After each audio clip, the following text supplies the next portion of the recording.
This is 99% Invisible. I'm Roman Mars. There's a common complaint that people don't read books anymore. But the truth is, print book sales are up these days. Since 2013, sales of physical books have increased every year. At first, people attributed this to the rise of adult coloring books, but even as their popularity has dwindled, book sales have risen. I'm talking about physical, old-fashioned books with paper pages full of words. We love them. The great Argentinian writer Jorge Luis Borges once said, "I cannot sleep unless I am surrounded by books." And I kind of agree.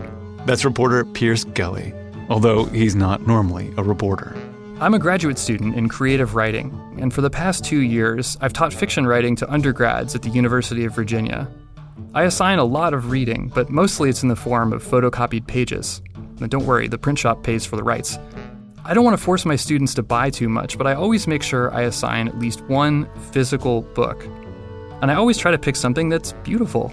One with a nice font, a lovely page design, a pleasing paper grain, and an intriguing cover. Don't get me wrong, the words inside matter too. But I think it's important for my students to have an object that accentuates the pleasure of the physical act of reading, and something they would hold on to after the class had ended. I personally toss hundreds of pages of radio scripts in the recycling bin every month. But I would have a really hard time throwing away a book. Once the pages have a spine, it's like they have a soul. It would feel wrong, like you're spitting on knowledge itself. It's so hard to get rid of books. This is a story about books, and, brace yourself, how to get rid of them. And in the words of REM, it starts with an earthquake. Downtown San Francisco in the background, and we zoom into Candlestick Park. It was the most Bay Area sporting event imaginable. The Oakland A's were playing the San Francisco Giants in the 1989 World Series. Coming into the third game on October 17th, 1989, the A's were in the lead. They had won the first 2 games. Allowing Jose Canseco to score, and he fails to get Dave Parker. But just as the third game was about to kick off, I'll tell you what, we're having an earthquake. the TV broadcast cut out. When the signal came back, it was no longer a baseball game. This is Cheryl Jennings in the Channel 7 newsroom. As you may have noticed, our power was knocked out. These were the early minutes of the Loma Prieta earthquake, which struck near Santa Cruz. This was the first major earthquake ever to be broadcast live on national TV. We have a report of a person trapped in an elevator in Shelter Bay. Part of the Bay Bridge had been destroyed. There were fires, fallen buildings, widespread power outages. In all, there were 63 deaths and almost 4,000 injuries. But this is a story about what happened to the San Francisco Public Library after this earthquake and because of this earthquake. The library suffered a lot of damage, especially on the higher floors. So one of the things about an earthquake is the effect of it is intensified the higher up you go. On the upper levels of the library, floors had caved in. Jason Gibbs was a new librarian there, but he couldn't go to work for 2 months after the quake. It was too dangerous. He says bookshelves had collapsed sideways or fallen on their faces, and books lay in piles everywhere. Like the books had been tossed around by some angry force. No one was injured at the San Francisco Public Library, but the earthquake dumped 500,000 books on the floor. Even after 2 months of repairs, the post-earthquake situation in the San Francisco Public Library was still pretty bad. Library management determined that the stacks weren't safe and designated a new room for public browsing. Librarians curated a selection of books that they thought the public would most like to read, and those books went in that room. But they realized along the way that not every book was going to fit.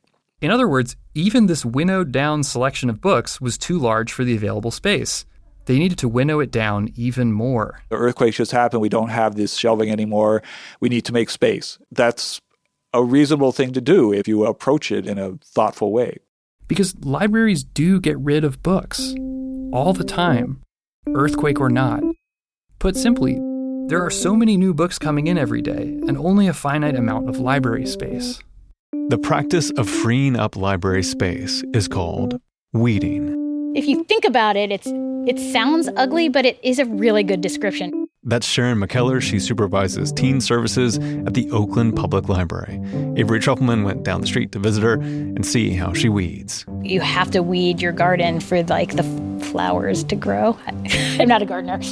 And weeding is not just about holding the book in your hands and asking yourself if that book sparks joy. There's really, really specific guidelines. We're not just randomly grabbing books off the shelf and putting them in the trash. McKellar and many other librarians at libraries all over the world weed their shelves using the same set of guidelines. And it has an excellent acronym, MUSTY, M-U-S-T-Y. M is for misleading. Or factually inaccurate. U is for ugly. This one's a little ugly. It's like the cover's a little broken. Isn't the fact that it's so beat up an indication that it was loved? For sure. So if it's been checked out in the last 3 years, I'd probably actually buy a new copy of it. If it hasn't been checked out in the last 3 years, I would probably consider it for withdrawal. S for superseded. Buy a new edition or a much better book. This would be like an old manual for Windows 98 or an outdated travel guide. These are the kinds of books that get shredded. And the last two letters are T for trivial and Y for your collection has no use for this book, because they really want that musty acronym to work. Those last two, the T and the Y, trivial and your library has no need for this book, these are the tricky ones. They're not necessarily statements of fact, they're judgments of value. What's trivial to me might be very important to you, and vice versa. But even here, these judgment calls are made by librarians who specialize in the relevant section, based on circulation statistics. You just have to trust that your librarians are doing their best for the public. We want to be able to keep bringing you the most relevant, most current information, and the only way to do that is by having room to do it. So the only way we can do that is by sometimes withdrawing the things that are not as useful anymore. Although some sections, according to the library guidelines, are generally self-weeding. In other words, they disappear. Oh, people steal them. Yeah. Certain sections of the library tend to disappear more than others. Books about marijuana, the Bible, and the occult are probably the biggest ones I can think of. But for the sections that do have to get weeded, weeding is generally a touchy subject. The reason why is probably already clear to you. People don't like the idea of books being thrown away. We like books. A lot. And perhaps no one loves books more than librarians. There's a part of you that just winces every time you have to remove a book. I mean, books are dear to us. Part of my maturing as a librarian is to get over that a little bit. Yes, weeding is normal and necessary. But after the 1989 earthquake, the San Francisco Public Library started weeding an unusual amount of books. The librarians were told to move quickly, and they didn't use MUSTY, or any sort of comparable system. The librarians were ordered to go through each collection book by book and insert a slip of paper into each. Green, yellow, and red. Green meant the book had been checked out that year. Yellow meant the book had been checked out in the last 2 years. And red meant that it had been over 2 years since somebody had checked out that book. And the red books were the ones that were in potential danger. Danger because management had decided that the red books had to go. Compared to the careful consideration of MUSTY, the system of the green, yellow, and red cards is a rather blunt instrument. It's certainly not the only measure whether somebody has borrowed it within the last period of time. It felt rather arbitrary. And it wasn't really clear where the red card books were going to go, or if they would ever be used again. In Jason Gibbs's department, for example, the art and music collection, the discarded books got sent to an abandoned hospital owned by the city, because there was nowhere else to put them. Even battle-hardened librarians like Gibbs felt that the weeding was happening too fast. You had librarians in different sections weeding furiously and not really communicating with each other. As a consequence, lots and lots of books were removed from the library. And no one quite knew how many, because no one was keeping track. It was ultimately, I think, a weakness of management from the top. Jason Gibbs is a pretty even-keeled guy, but that's his diplomatic way of saying that the problems began with the head librarian at that time, a man named Kenneth Dowlin. Within a year or two, you could be visiting the public library without leaving your home. Since this is in the years leading up to the 1989 earthquake, the San Francisco Public Library was starting to rethink its whole approach to books in light of a new little thing called the internet. Imagine plugging a computer like this one into any telephone in the world and being able to search any library in the world. And a big part of this pivot was when, in 1987, San Francisco hired Kenneth Dowling as its new city librarian. As San Francisco's city librarian, Ken Dowling must make sure that 2 million people have access to 18 million books and other information on a limited budget. Dowling was all about the internet.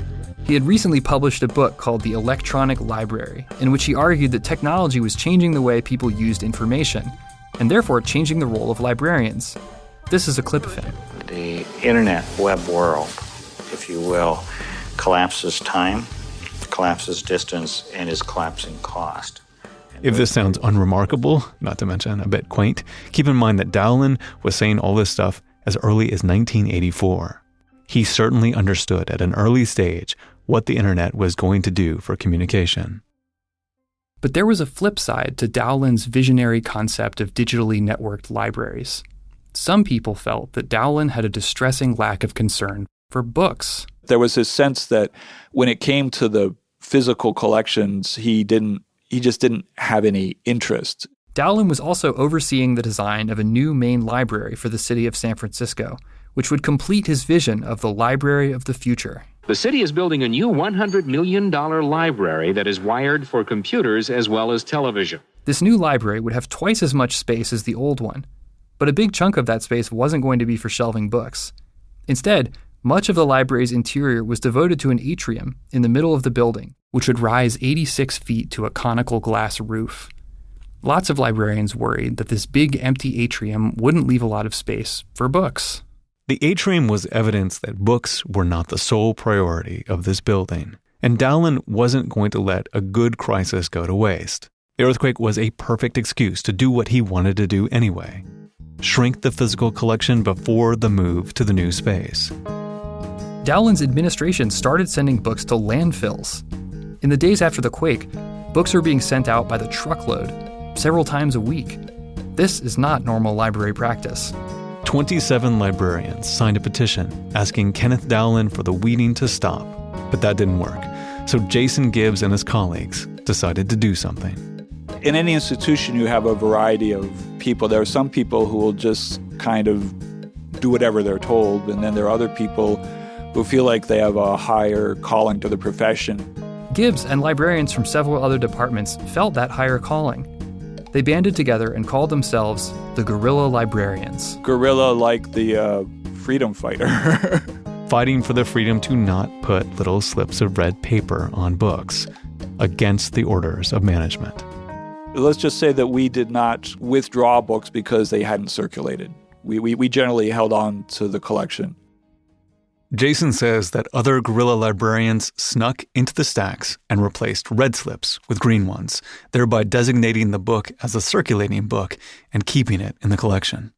The guerrilla librarians wanted to determine exactly how many books had been weeded and how many had been dumped, but nobody had any idea how many books were being taken away, and there was a risk that they'd never be able to find out the magnitude of this massive clearing.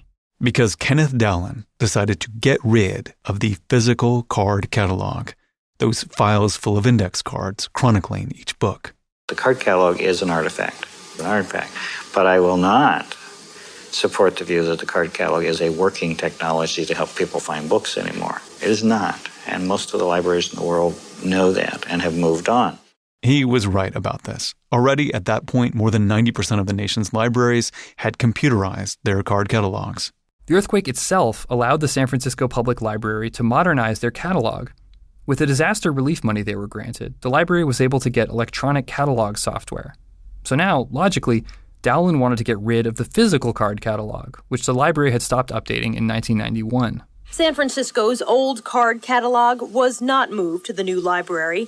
It is locked up and inaccessible to the public. But this move to get rid of the old card catalog caused a surprisingly intense outcry from the guerrilla librarians. And it wasn't just a matter of nostalgia or personal preference. The physical card catalog said exactly what was in the library before all the arbitrary weeding. If a book was red tagged and weeded, it wouldn't be registered in the new digital system. There would be no record it had ever existed at all. And so the old card catalog was more than just a card catalog. The card catalog is evidence. Evidence of a purge. To get to the card catalog, the librarians pulled out their secret weapon. Nicholson Baker. I'm Nicholson Baker, and I am a writer of books, fiction, nonfiction, and I became, for a brief period of time, a library activist. Baker is a writer of novels and essays that celebrate the minutiae of daily life. And in 1994, Baker had gotten national attention for a New Yorker article about the disposal of physical card catalogs, a practice that had become increasingly common and which upset Baker a lot. The San Francisco Public Library had a very ornate, beautiful card catalog. That feeling that you have when your fingers would dance over the little cardboard pieces and you could tell a subject that was popular because the tops were darker, and there's all sorts of, tricks that were just fun. The guerrilla librarians reached out to Baker for help.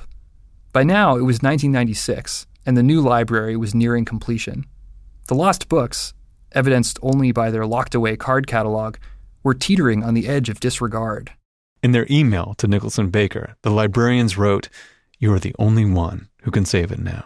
Part of me thought, oh God, this is going to get complicated. Oh, it would.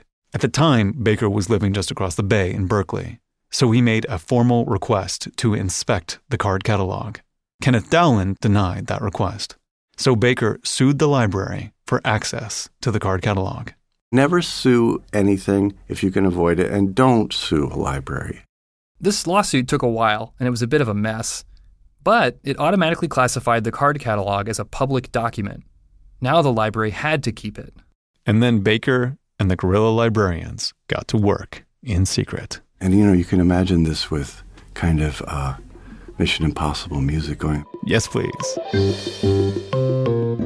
The guerrilla librarians snuck into off-limits areas in the library. They took away books that were going to be destroyed.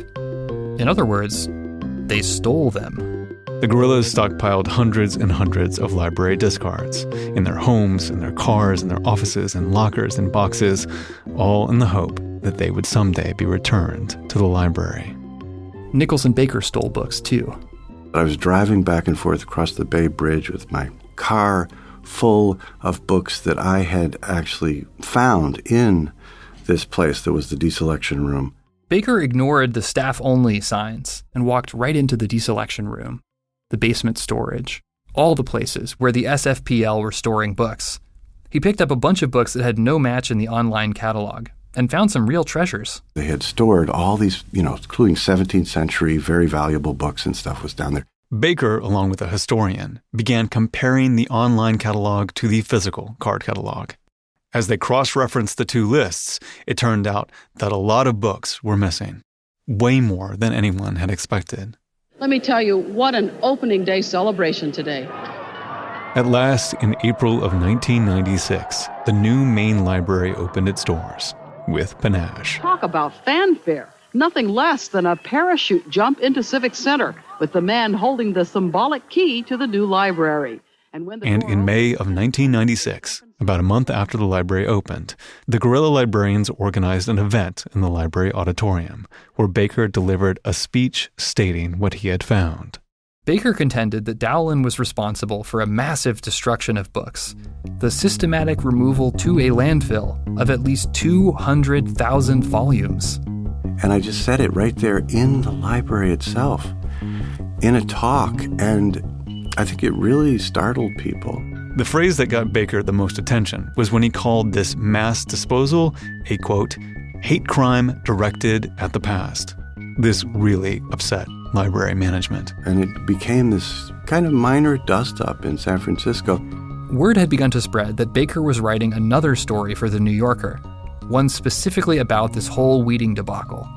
So the president of the Library Commission wrote to The New Yorker's editor at that time and attempted to kill the piece by discrediting Baker. It didn't work, and Baker's article came out in October of 1996. It was called The Author versus the Library. A current New Yorker article called it the Great Book Purge, claiming more than 100,000 rare and one-of-a-kind books were hauled to the dump. And then things got a little out of hand.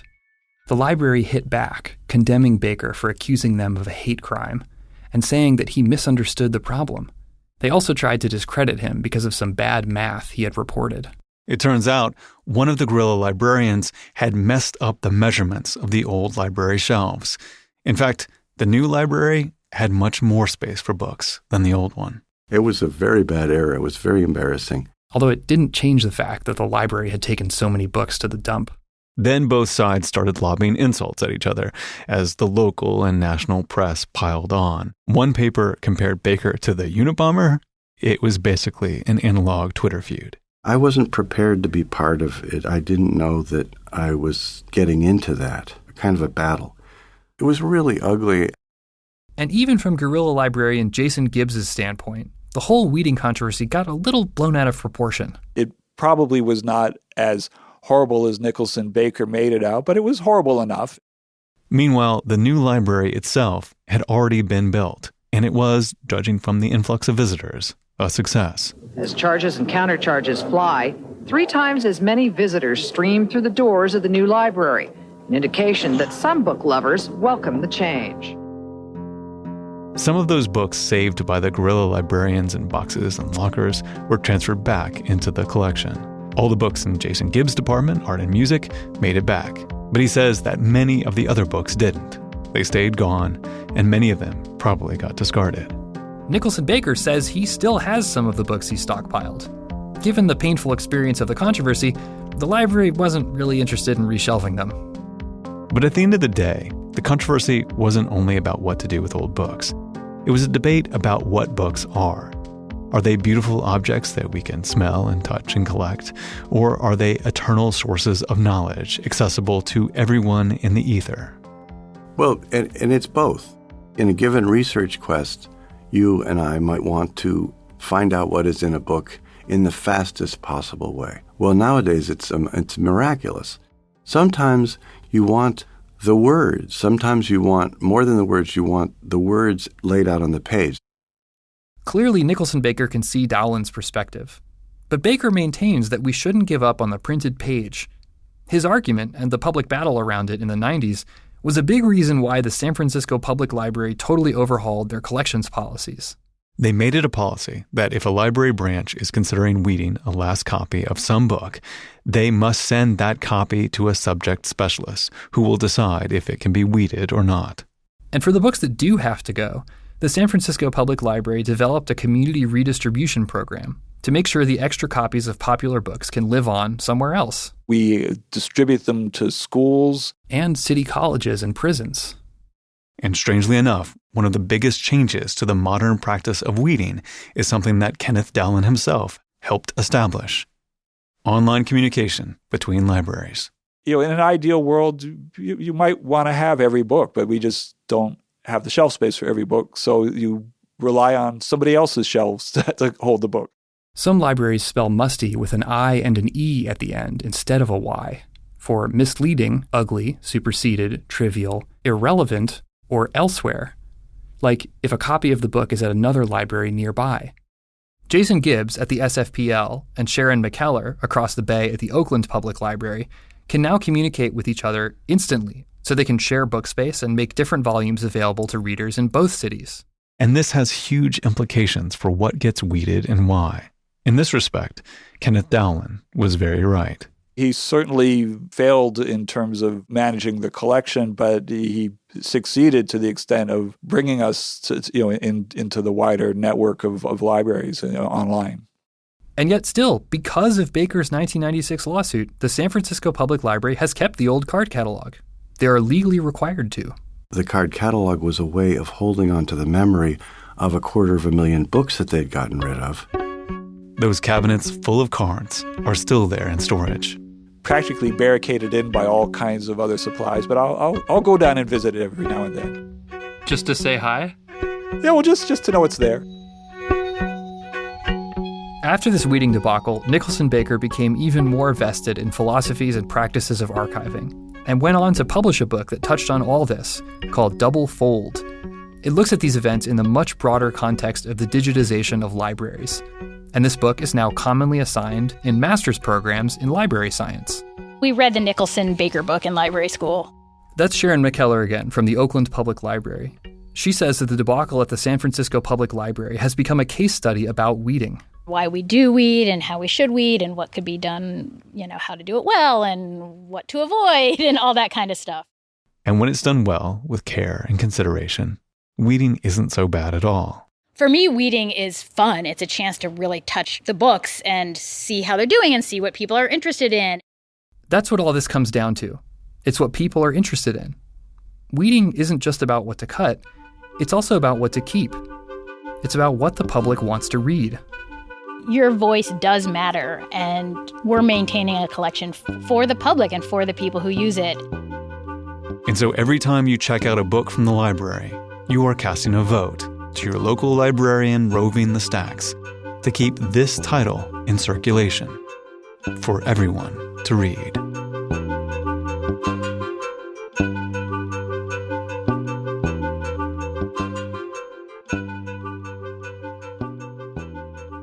Coming up, more radical librarians doing good in the world, this time on horseback, after this. The Kitchen Sisters are Davia Nelson and Nikki Silva, two audio documentary pioneers who are like the godmothers of the Radiotopia Collective. You can hear their stories regularly on NPR, and we're lucky to have their podcast called The Kitchen Sisters Presents on Radiotopia. The current series they're working on is called The Keepers. It's all about the guardians of history, the eccentric individuals who take it upon themselves to protect the free flow of information and preserve some part of our cultural heritage. And when we were producing our story this week about the preservation of the SFPL's book collections, I thought a lot about the Kitchen Sisters Keepers series and this story in particular, and I wanted to share it with you. This episode is called The Packhorse Librarians of Eastern Kentucky. My name is Mary Ruth Schuler Dieter. I'm 97 years old. We traveled on horses, riding down in the mountains of Kentucky, very poor country. I was delivering books to the children. Packhorse librarian. That was one of the works of President Roosevelt. That's Ruth, one of the last of the Packhorse librarians. Today, episode 2 in the Keepers series, stories of activist archivists, rogue librarians, curators, collectors, and historians. The Kitchen Sisters present the Packhorse Librarians of Eastern Kentucky. Our problem is to put to work 3.5 million employable persons, men and women, who are now on the relief rolls. In the Depression, those horrible years after 1929, the Appalachians were hit so hard. Coal mines were being shut down. Lots of people in dire poverty.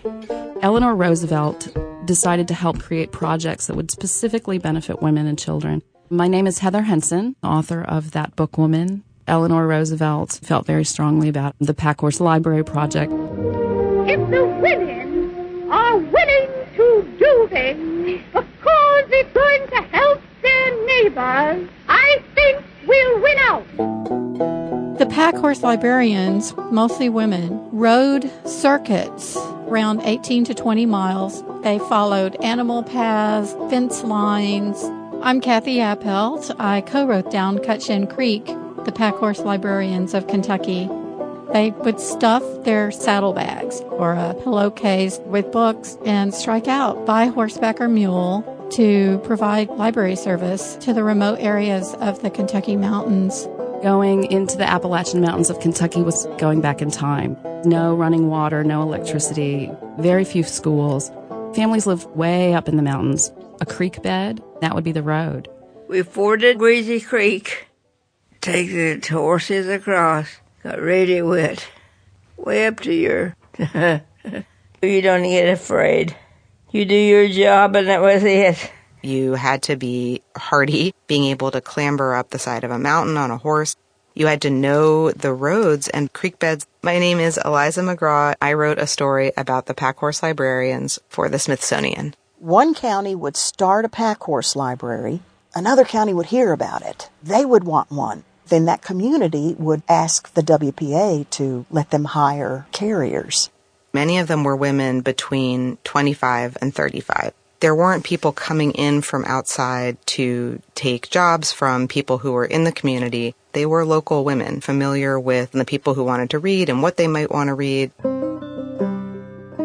My grandmother, she was a horseback librarian. She was involved with the WPA because that was the workforce of the time, because Eastern Kentucky, you either worked or you starved to death. I'm Rick Overby, grandson of Grace Caudle Lucas. She would ride that horse, carriage trails, mud holes, going back up into these hollers. She didn't own the horse. She rented it for 50 cents a week.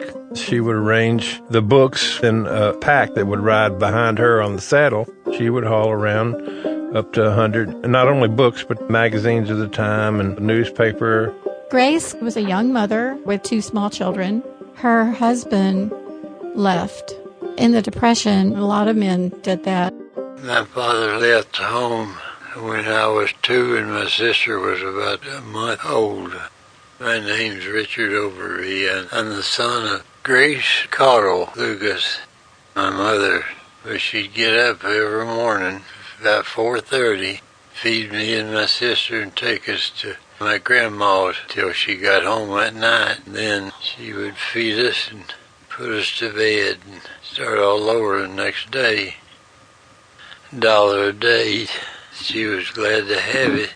She bought groceries and things that we'd never had before. The only thing the federal government provided was the salary for the carriers. My name is Jean Schmitzer, co-author, Down Cut Shin Creek, Packhorse Library of Eastern Kentucky. Lena Knopfseer, one of the leaders in the Kentucky Library Association, really goes to bat for this project. She started something called the Penny Fund. It asked for all of the state parent-teacher associations to donate a penny. Children donated pennies. One little school collected enough pennies to make $1, and they sent the $1 in. This being the Depression, it was hard for people to give up anything. I mean, even a penny drive was taxing. As people from all over the United States learned about this, they would donate cast-off magazines, used books, Swiss Family Robinson, Heidi. Better Homes and Gardens, National Geographic, Popular Mechanics. By 1937, they'd gotten 60,000 books. The librarians would go through these ragged magazines and dilapidated books, and they would cannibalize them, deconstruct them, remix them, and create these new scrapbooks. I am Jason Vance, librarian, Middle Tennessee State University. Library Manual for WPA Packhorse Library Projects. The following scrapbooks have been found useful: recipes, mountain ballads, Kentucky history, odd names, articles on a particular subject, dogs, Spain, Nazis, model airplanes. Carriers would collect recipes and patterns for quilts from people on the route, put them together into a scrapbook, and share county to county. In 1940, there were 2,582 of these scrapbooks. They became part of the circulating collection. The Packhorse librarians were creating these cultural artifacts, snapshots of life in Eastern Kentucky during the Great Depression. They were so happy to get a book, tickled to death. We always sat under the big old chestnut tree. They didn't know how to read, so I read it again so we could understand it. Kentucky in 1930, illiteracy in those southeastern counties was anywhere from 19 to 31%. Some people were originally a little bit leery of the Packhorse librarians because reading was seen as sort of a leisure activity. When you're trying to get this corn hoed and work done on a small farm, somebody can't be sitting with their feet up reading. This is just frivolous. There was a lot of illiteracy there. The Packhorse librarians would sit and read to people at the houses, then mount back up and get going. They were really hoofing it to get done before dark. Grace was out on a winter day, and it started to sleet, ice falling out of the sky. Normally, she might have stopped at one of the households along the way and spent the night, but the last house on her circuit was a family that she knew if she stayed there that they would feed her, and likely that would mean nothing for the kids. So she just pushed on. Before she could get home, she had to cross a creek. The water was high enough, it covered her stirrups. By the time she got home, her feet were encased in ice. Grace would ride that horse and he would swim through the creeks. She had mountains to climb and valleys to go through.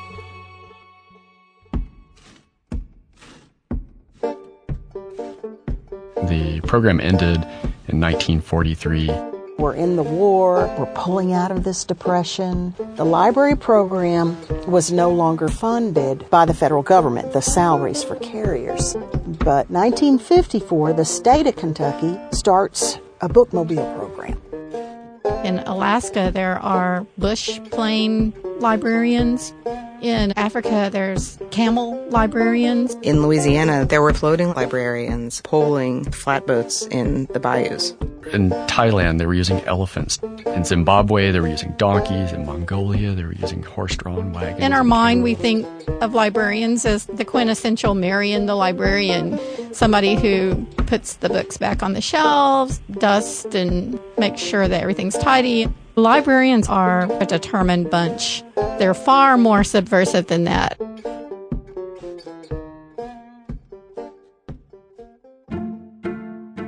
The Pack Horse Librarians of Eastern Kentucky was produced by the Kitchen Sisters and mixed by Jim McKee. You can hear more from the Keeper series on their podcast, The Kitchen Sisters Present, from Radiotopia.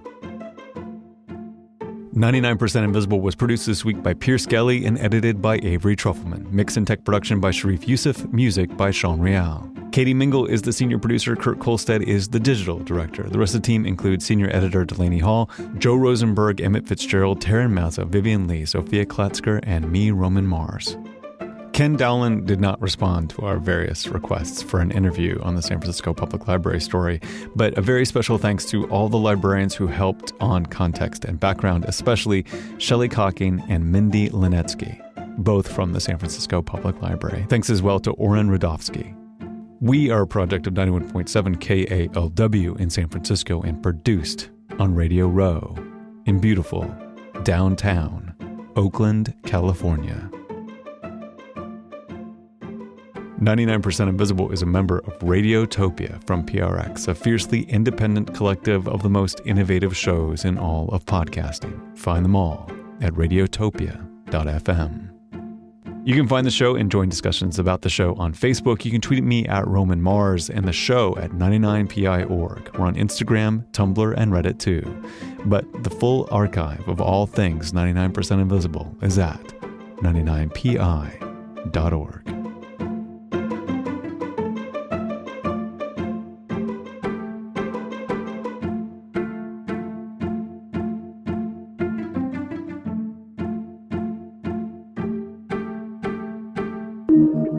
Radiotopia.